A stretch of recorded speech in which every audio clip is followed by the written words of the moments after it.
Okay? How many of you were here in 2007? Woohoo! Yes. All right. So we presented, the first time I think we were here, we presented this topic in 2007, so it's been 7 years ago. And it's amazing that God's Word is true, whether it's 2007 or 2014. I always love coming here and making a plug for Smoky Point Community Church. This is the church a 16-year-old Steve Anderson came to know the Lord. So this church has a great, great soft spot for me. And in addition, my father called me up when I was in college, the same man who said when I was 16, "Don't ever talk to me about that God stuff." Well, 8 years after that, he phones me and says, "Do you still do that candlelight thing?" And I said, "Absolutely." So he met me here at Smoky Point Community Church in the new sanctuary at the time, which was the gymnasium. And my father started to go to church 2 years later after spending fifth quarters at Darlene and Steve Patterson's house. My father came to know the Lord right here in this facility as well. So Smoky Point Community Church is a blessed, blessed place. And those of you who have never gone to the candlelight service, amazing things happen at the candlelight service. So please go. We actually came to yours last year because you guys actually had when the whole family schedule got messed up. I'm like, oh yay, somebody's worshiping at 3. 3 p.m. We'll just pretend that's candlelight. And so we came, so it was wonderful. Super. So today we're going to talk about love and respect. And I do want to put the prayer first. Right? All right. So what is our time frame today? 30 minutes. 10:20. Oh, excellent. Perfect. All right. So I'm able to prepare. Heavenly Father, thank you so much for your word that is ageless. Your word that has given us principles in relationships and marriage that, Lord, continue to challenge us every day, but then, Lord, give us hope. So now, Lord, I ask that you would open our eyes, our hearts, and our ears to your word today, and that we would be blessed beyond measure. We ask this now in Christ's name. Amen. So just real quick, we consider ourselves our best students. And last year we presented a little piece that I wish, and for those of you who weren't here last year, it was a huge piece of information, and it kind of made a W about the hardest times to be married. And it's when you have your toddlers and when you have your teenagers. So I wish I would have had that information to know that I'm okay because everybody else is in the same boat, and know that we're still going through that because our W has switched and we don't have toddlers, but we have teenagers one that we're getting ready to launch. But just know that this information is as timeless as possible because we go through this stuff all the time. And even though we're recycling it 7 years later, it couldn't have come at a better time for us as well. So don't feel like we're talking to you. Feel like we're talking with you because we're in the same journey. And don't give up the battles. I mean, our 18-year-old, fine young man, there's times we questioned. When he was 6, 7, 8, it was a daily 2, daily 3, 4. Daily battle. In utero? And I remember having conversations like, I mean, is there any relief, right? And it's worth it though. Continue, I mean, be the parent. I mean, the video was fabulous. I was just chuckling because it's real, it's true. I mean, I haven't had food spit up on me for a while, but I certainly have had mud in my face for my son because, so, no, that's all good. So let's talk about love and respect. Oh, I can't see what these on. I didn't take my other glasses off. There we go. There we go.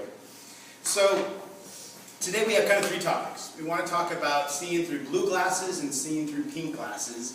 We want to talk about a crazy cycle, and we all know what that is. But the hope is that there's an energizing cycle. So first of all, let's talk about pink and blue glasses. So Mark 19:4, the Creator. God made them both, male and female. He didn't make one human. He made a male and a female. I like fashionable 50s. My daughter had them on. I was like, I like these I'm the type A organized. She's the type A unorganized? Random. Random. And so she goes, I'll go get our glasses. And I'm thinking, yeah, like that's going to happen. 7 years ago? No, she knew exactly what. I was like, wow, sweetie, score. Oh, yeah. Yes. Okay, so we all see things differently. I shop, I'm a very competitive shopper, but I'm not one who goes and buys things spontaneously. So if I decide that I want a sweater, so I'll give you the story of this sweater. I must have tried on 20 sweaters to the point that I frustrated my teenage shopping daughter to the point when Mom, just pick one. No, when I find a sweater I like, I'll buy the sweater I like. And I'll shop around, I'll shop clearance racks, I don't buy things that are full price, I'll take my time, and if it takes 12 shopping trips, so be it. That's shopping through pink glasses. Or the grocery store, okay? I have my list, I have my coupons that match the item, I go through the loss leader things on the front of the store ad. It's all good. Doesn't matter to me because I'm staying in budget. And how does the blue glass shop? I simply bag it, Shoot it. shoot it, bag it, and take it home. Sweater, I don't even try it on. Yep, well, that looks like it's going to fit. It, boom. Shopping, I get a list. Go to the grocery store, get milk, check the, what are the rules? Check the... Well, it's a certain brand that's a better price. We either need non-fat or 2%, depending on who's out. And you've got to check the date because you want the furthest one out. 2%.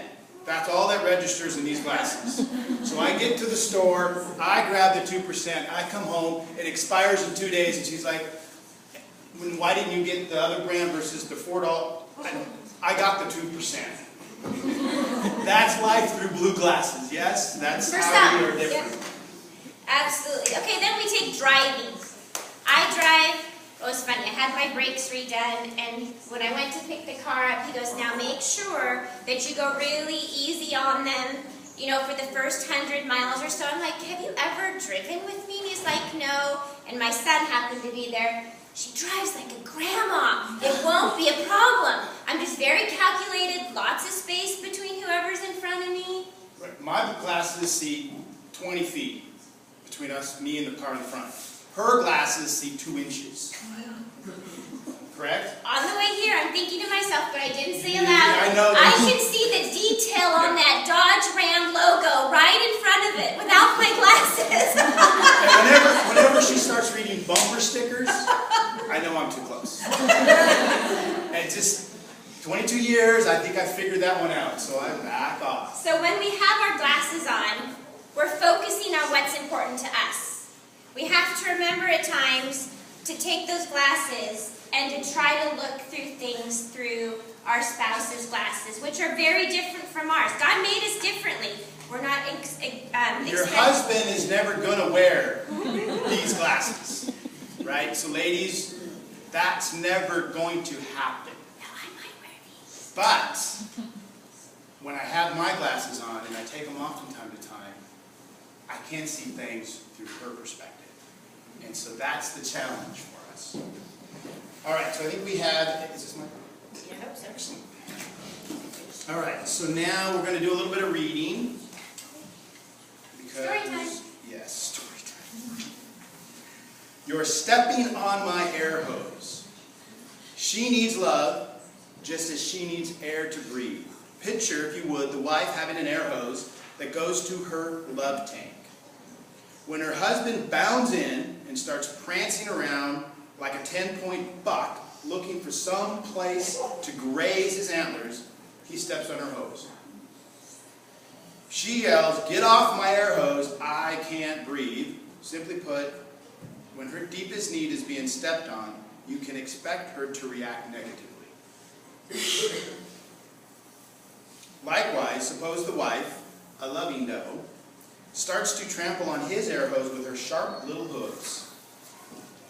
The wife may have good reason to prance all over her husband's air hose. I got the milk that was only 2 days from expiration. But what's going to happen? As the air hose starts to leak because of all the little cuts her hooves have made in it, the husband is going to react because his deepest need, respect, is not being met. And now the battle is on. So a woman needs love to be able to breathe. and a man needs respect. So part of it is, how do we start deciphering the code? How do I know that I've stepped on his air hose? Well, the main thing is watching for cues and learning to ask. Something just happened, to be able to take that step back. So commonly a wife is complaining, criticizing, crying. I'm sending the message to you that I want your love.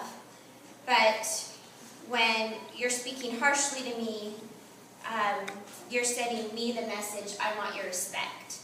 So it's a code that we kind of have to, when we're hurt, and we'll get into the crazy cycle in just a second. Well, an example of that is there's times where I would come home from the office and I'd walk in the door and Lisa was bound forth to greet me, which is fabulous, but then it's this rapid fire of questions and thoughts and things that happen during the day. And all of a sudden, my air is cut off. I can't breathe, so now I'm in survival mode. So I start doing what I do, and that's solving problems. Okay, well, the neighbor said this, well, we're going to take care of that. The kids did that, okay, well, I'll go deal with the child. She didn't want me to solve anything. She simply wanted me to listen to her day. So it was probably 2 or 3 years before we came to the conclusion that when I walk in the door, I need a little time. Mr. Rogers. I need to take off my For those of you who are old enough to remember Mr. Rogers, if not, I'm sure you can. Really, I need to take my jacket off, put my briefcase down, change your shoes. maybe, get rid of, something that I brought in. And then she says to me, I don't need you to solve anything. I just need you to listen. So that was recognizing she was prancing all over my air hose and I couldn't breathe. And I go into survival mode, and guess what desperate people do? Desperate things. Because we can't think clearly when we're desperate, and so we go into our old habits, and for me, there's some pretty nasty habits. Because as a 16-year-old kid who was unsaved, I was a survivalist. And so, I know how to fight in the street. And so those things come out because I've been backed into a corner, and I'm desperate. So that's learning those signs. I mean, ladies, you know what your husband's signs are. You know exactly how to step on his hose and put him in that stranglehold. Because you study your man. You know your man. You know what that is. And so when she didn't realize she was doing it, but it always happened at that time. And then we started to communicate through it. Your story? Why she won't respect. Do you feel she has... He has to. Do you feel he has to earn your respect? Okay. At 49, I have to take my glasses off to read and put my glasses on to see you. Isn't that backwards? I'm doing the same thing. Yeah. I'm like, my eyes are really messed up. Okay. Men don't know how to deal with the fact that they aren't respected. And they can't put a voice to their feelings. The husband thinks, well, if that's the way she feels, there's nothing I can do. If I have to earn her respect and I'm that bad of a person, then I guess I'll just forget it. When the wife flatly says her husband will have to earn her respect before she gives him any, she leaves the husband in a lose-lose situation. Now, he's responsible for both love and respect in the relationship. He must unconditionally love his wife, and he must also earn her respect. Is it any wonder he shuts down in the face of all of that? And learning to unconditionally respect or love, either one, is very, very hard. We just have to remember how much grace God gives us every single day, and more often than not, we're not worthy, I'm not worthy of the love, and he's not worthy of the respect in the big scheme of things. But God deemed us worthy to give us grace. And so the magnitude of that gift is so immense. Who am I then to not pass that same blessing on? So the Beatles tune, All We Need Is Love, isn't necessarily true. Our society is all about love, but we're missing the point that love is not enough. 5 out of 10 marriages are dying. And that's not enough, because love is vital, more so for the wife, but we've missed the husband's need for respect. Right, so have any of you heard the book Love Languages? Mm-hmm. Right. So you go through there and you study your mate, you find out what your love language is. Mine is service, and so since my love language is service, I want to serve her. But that's not her love language. See, so I can't love her the way I want to be loved, because it's useless. But I need to love her. It's not useless. I do like it when you fold the laundry. Words of that. But I'm just trying to help the chores get done so we can do other things, like go out and take a walk. Right?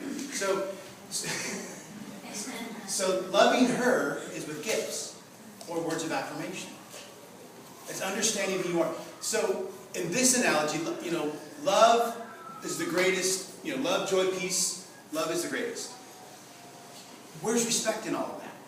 So that's where I think love and respect really hits it for the male language. And so when Lisa needs love, and she tries to love me, that is wonderful. And I do enjoy being loved, but it doesn't sustain me.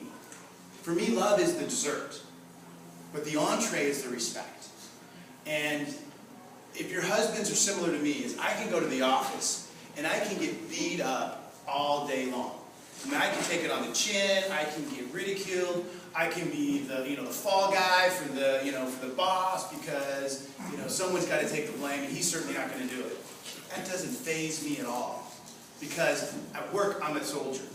I'm following my duty, just off my back. But when I come home and my wife looks at me cross, or she makes a sarcastic comment about something I might have said or did, or even my driving. Sometimes if she ridicules my driving in a way that, and yes, men, we can be sensitive, it just cuts me down. It just tears me apart, because I've given this wonderful lady that permission. She's the only one on this earth who I have given permission to actually hurt me. I mean, how many times when you're out with, even at a ball game, and your husband is with the buddies and they're talking, how do they talk to each other? They break each other down, right? I mean, that's just the way guys talk. I can't explain it, but we constantly find things to beat up on each other about. Like, hey, I got 2 ducks, you got 2 ducks. We find things around there that we can, it's just it's a sport for men. But we can't talk to our wives that way. And certainly, our wives can't talk to us that way, because that's the only safe place we have. And so that, I could go off and off and off, because it's so, and this is what Lisa was saying, 7 years ago, it's come back. And the last 2-3 years have been struggling for us. As teenage kids, busy, but what about us time? And what about, so am I not loving her? So now, if we're in this crazy cycle, we're going to learn how to get out of this crazy cycle. Because if I'm not loving her and she's not respecting me, we're dedicated, but we might be distant.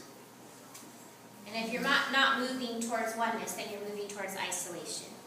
All right, I'm going to read you somewhat of a long story, but I think it is a beautiful picture of how the crazy cycle can start and where we can go from there. A couple was about to celebrate their 10th anniversary, and the wife began to wonder if her husband would remember. There had been plenty of times during the past decade when he'd forgotten their anniversary altogether. No matter what she did, little hints, bigger hints, he would miss it. But on their 10th anniversary, with no hints at all, he remembers. He makes a beeline for the Hallmark and soon is gazing upon all those racks full of greeting cards. One colorful card quickly catches his eye. He skims the words. They are perfect. He thinks this card is her, no doubt about it. He grabs it off the shelf, pays the clerk, and hurries home rejoicing. Finally, he's remembered their anniversary, and a special one it will be too. She is there when he arrives home, so he sneaks the card into another room, signs it, and quickly writes her name on the envelope. He even adds a couple of tiny hearts over her name as an extra touch. So far, this is fabulous. Then he comes out and hands his wife her 10th anniversary card. She beams ear to ear. She is so happy. Finally, he has remembered. She tears open the card and begins to read. Then her face falls. The eyes that had been bright with loving energy turn cold. Her beaming countenance becomes sour and dark. "What's wrong?" her husband asks. He's a very sensitive guy and can pick up on these things. "Nothing." "There is too. What's wrong?" "No, there's nothing wrong." "But there is. I can see it. What is it?" "Well, it's not bad for a birthday card." As you might guess, the conversation is headed downhill from there. "You're kidding," says the husband, grabbing the card from her. "No way! Unbelievable!" "No, you're unbelievable." The husband blinks in the face of his wife's very real anger. He knows he is full of goodwill, and he's remembered their 10th anniversary. He has bought her a present as well as a card. "Well, honey, I made an honest mistake. Give me a break." "Give you a break? An honest mistake?" "Oh, it was an honest mistake, all right, because you just don't care. Don't you know, do you know what? If you took your car to be detailed and they put a stripe on the side that was even a fraction of an inch off, you'd notice that, right? Why? Because you care about it. But you don't care about our anniversary and you don't care about me." The husband can't believe it. He's moving from feeling guilty to getting angry. What he thought would be a loving celebration of their 10th anniversary has become a conflict that's escalating fast. "Hey, I made an honest mistake, all right? Give me a break. Good grief. You buy me a birthday card on our 10th anniversary and you expect me not to be upset? I'd rather you hadn't bought me a card at all." The husband has been on the defensive, but now his pulse rate is up. He's tried to do the loving thing, and all his wife can do is say nasty things. "You know what? The way you're talking, I'm glad I got you a birthday card for our anniversary." And with that brilliant parting shot, he storms out of the room, slamming the door behind him. Approximately 2 minutes have passed since he handed her the card. This couple, a husband and wife who truly love each other, have come home expecting to find a wonderful, romantic evening together. Instead, they end up stomping to opposite ends of the house, staring out the window in the darkness, wondering how it had ever come to this, and thinking, this is crazy. Anybody relate to that story? If you can't, you might not be telling the truth. Yeah, I can think of several examples. I've done something very similar, but different. I love to get flowers, but for me, I'll call Flowers by George and order up the flowers. $150 later, it was ordered, it was delivered. I sent my wife flowers, and she appreciates that. But weeks later, I might find out that if I had gone to QFC and got the $17 roses and the $7 gypsophilia and maybe some freesia for $7, I could have put it all together myself for $60. And as a budget shopper, she would have much more appreciated that. And so, was it intentional? Right? So what did I do this year? I did the QFC thing. They're amazing. Exactly. Exactly. But that was then he took me out to dinner because we had the extra money from the flowers. But it was so difficult to do. Because in my hurry, all I wanted to do was call Flowers by George. I mean, one call done. One call done. But I'm not a list to be checked off. On your handout, you'll see the crazy cycle. So without love, she reacts. Without respect, he reacts. And it continues to go around. So how do we stop spinning? Huh. There we go. So this is the code here. We stop spinning, and this is getting rid of pride and being humble, which is so hard to do. But the husband needs to decide that his wife is not being intentionally disrespectful. So when we fight and argue, Lisa's not trying to hurt me. She's trying to protect herself. I need to determine that she's not being intentionally disrespectful. Then I need to open my spirit to God, the humble part, and then open my spirit up to Lisa. And so I need to go forth and say, hey, sorry, I realized you would have appreciated this more than that, whatever the situation. And I need to realize that Steve's not intentionally being unloving. I need to take a step back, open my spirit to God, make sure it's not just a judgmental spirit, and then open my spirit to Steve. So the Bible has shared a key with us for centuries regarding our differences. And it's in Ephesians 5:33. Ephesians 5, and this is the key for this whole topic. However, each one of you must also love his wife. Okay, we hear that all the time. As he loves himself. And the wife must respect her husband. So wives need love, and we need to be able to give respect, even if we don't receive the love we're craving. Husbands, we need respect. But in order to get respect, we must first love our wives. And so we know what we need to give, and that giving needs to be unconditional. Now, a disclaimer, if you're in an unsafe environment, we're not saying to stay in an unsafe environment and endure what's wrong that's happening to you. We're making the assumption that both of you are goodwill people. That I want to make sure we're not making. And if you're not in that situation, we're not qualified counselors, but there are pastors on this church that are. And do seek that for sure. And we need to be careful as women. We live in a society drenched with love talk. We need to start introducing the respect talk. It's not all about love. And we were joking. We were like, what's love got to do? After the other Beatles songs. And I try to sing R-E-S-P-E-C-T. And I totally blew it. I got the letters all mixed up. And then I started to laugh, and he goes, we're going to start the crazy cycle if you're not careful. Wait. I felt so disrespectful right there. You're laughing at me.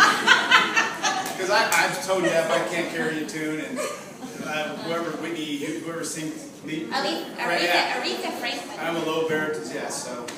All right, Luke 6:32 says, suppose that you love those who love you. Should anyone praise you for that? Even sinners love those who love them.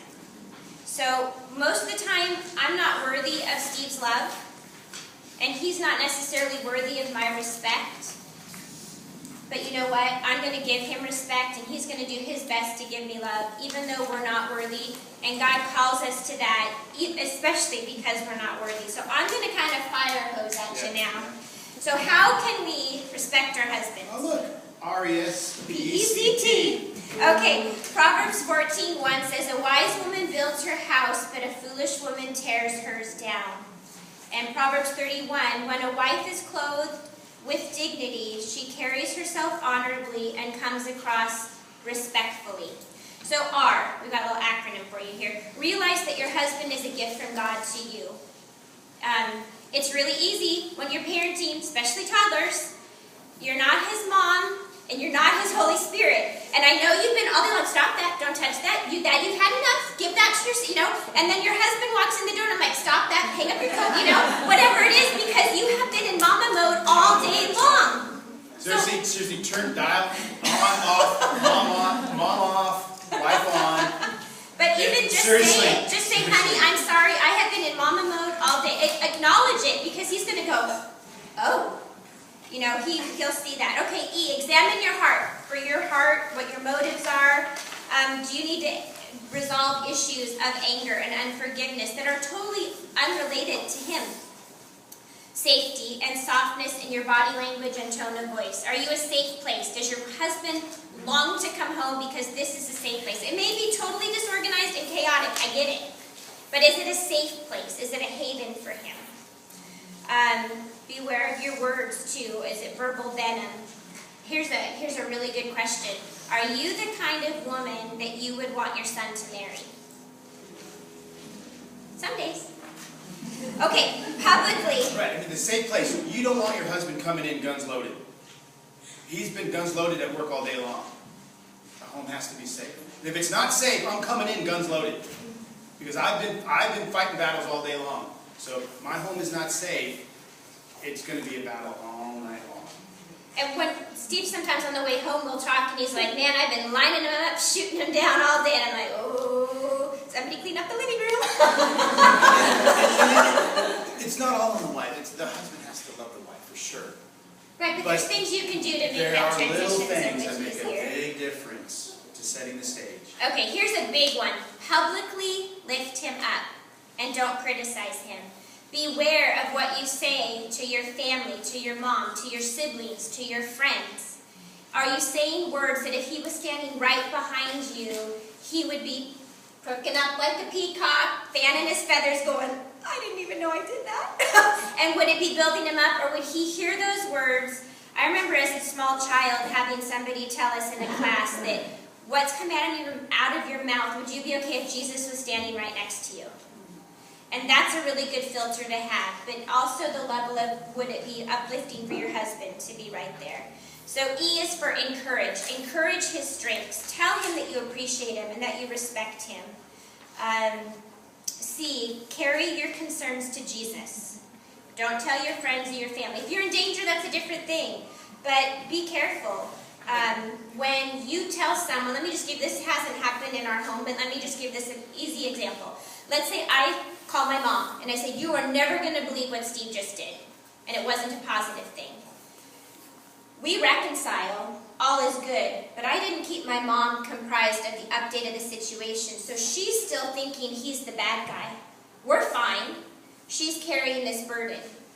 And a grudge. And so then that's a wedge now that I've created a three-way play that doesn't need to be there. Yeah, wives, women, moms, let your husband know that he is safe. In fact, I'm a better father and a better husband when I'm not around. Because when I'm around, I actually blow it. But when I'm not there, she's building me up, lifting me up, saying positive things about me to her friends and our children. That sometimes I'll just stay at work because I'm a much better father when I'm there, when I'm not at home. Okay, and T is take the learning of your respect language seriously. If you're not your husband's best student, somebody else will be. And really watch in this day of Facebook and Twitter and whatever, people are reconnecting all the time. We've had 2 close friends that have dissolved their marriages because they've rehooked with people from the past on Facebook. And that's just, you've got to protect. You've got to protect and study who you're married to and be their best student. If they say they need this, do your best to provide that. Because if somebody else comes in and provides it, then you're at risk. So we talked about the crazy cycle, talked about respect, key things, and then the final thing real rapidly is the energizing cycle. The best part. This is the best part. And this is where we get back to, and we said it once before, husband and wives are both goodwill people. That you're trying to work out your relationship. One of the key here is just, in my opinion, is just being humble. You each must trust your spouse. You must be the first to act on these principles and not withhold what your spouse needs most from him. And the crazy cycle is there because we're prideful. The energizing cycle is only possible because we're each humble. We're each willing to be the first. And without humility, you can't get into the energizing cycle. That's the key to get into the energizing cycle. Is you have to be humble. I have to go to Lisa and say, hey, look, I blew it. I really, really am sorry about that. Let's repair your air hose and let's get back on the right track. And vice versa. Otherwise we both go in our corners and we both refuse to come out because she's going to apologize to me this time. I've done it the last 5 times. I'm not moving until she comes. Really? Our kids were 4. Right? We're 44. Thanks. Moving backwards. It only takes 1 to break the crazy cycle. It only takes 1. So, that's it. When you love, I'm motivated to respect, and away we go. How to spell love to your wife, last 2 things. How to spell respect to your husband. I don't think these are in the notes. Let's go over Are them. they? Okay. We'll just machine gun them at you. Oh, no, Okay. we're not. How to spell We're love the to your right ones. wife. We have This, 3 days. for me is closeness. When I want to be with her face to face.